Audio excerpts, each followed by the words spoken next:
गांव का गूगल और भैंस का व्हाट्सएप। रामपुर नाम का एक छोटा सा गांव था। इतना छोटा कि अगर कोई जोर से छींक दे तो पूरा गांव क्या हुआ जी पूछने आ जाता।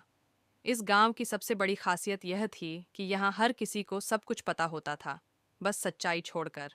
गांव में एक चाय की दुकान थी, पप्पू टी स्टॉल। यही दुकान गांव का संसद भवन, न्यूज़ चैनल, कोर्ट और सोशल मीडिया सब कुछ थी। पप्पू गांव का एंकर। पप्पू खुद को बहुत पढ़ा लिखा समझता था। उसने 10वीं में इंग्लिश में 28 नंबर पाए थे और तभी से पूरे गांव का ज्ञानी पुरुष बन गया था। पप्पू रोज सुबह दुकान खोलते ही बोलता, भाई लोग, आज बहुत बड़ा ब्रेकिंग न्यूज़ है। और गांव वाले डर जाते। क्या हुआ पप्पू?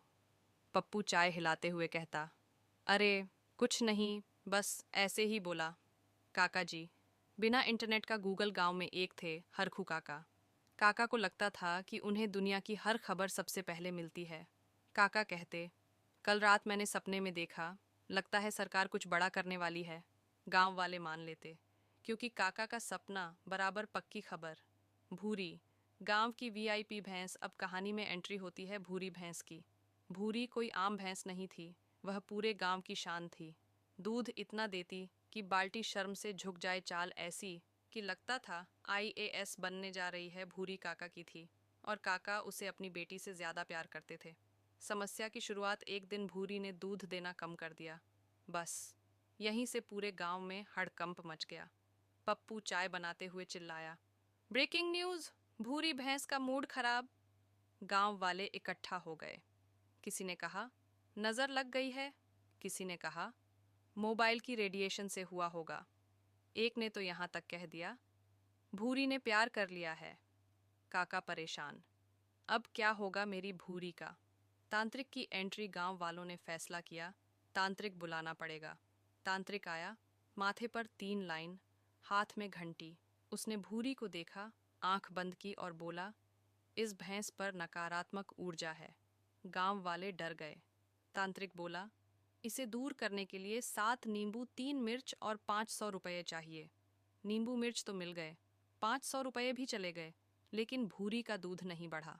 डॉक्टर साहब की सलाह। अब गांव के डॉक्टर साहब आए। उन्होंने भूरी को देखा और बोले, भैंस बिल्कुल ठीक है। गांव वाले, तो दूध क्यों कम है? डॉक्टर साहब मुस्कुराए, क्योंकि इसे आराम नहीं मिलता, दिन रात लोग इसे घूरते रहते हैं। गांव वाले चुप। असली वजह उसी दिन काका के पोते सोनू ने ध्यान दिया। सोनू बोला, दादा, आप दिन भर मोबाइल पर भूरी के वीडियो बनाते रहते हो। काका गर्व से बोले, हाँ। सोनू बोला, दादा, भूरी थक गई है, हर टाइम कैमरा, रील, फोटो। काका चौंक गए। समाधान। काका ने फैसला किया, आज से भूरी का मोबाइल बंद। कोई फोटो नहीं, कोई रील नहीं, कोई लाइव नहीं। भूरी को शांति मिली। चमत्कार। 3 दिन बाद भूरी ने इतना दूध दिया कि बाल्टी भर गई, ड्रम भर गया, और पप्पू की चाय भी मुफ्त में बन गई। पूरा गांव खुश। अंत में सबक पप्पू बोला, आज का ब्रेकिंग न्यूज़, भूरी भैंस ने सोशल मीडिया छोड़ दिया।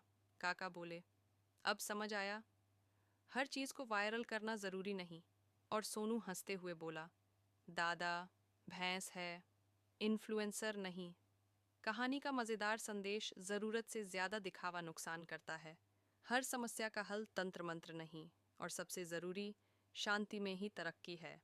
P motivation 470। सब्सक्राइब करो और अपने सपनों को ज़िंदा रखो।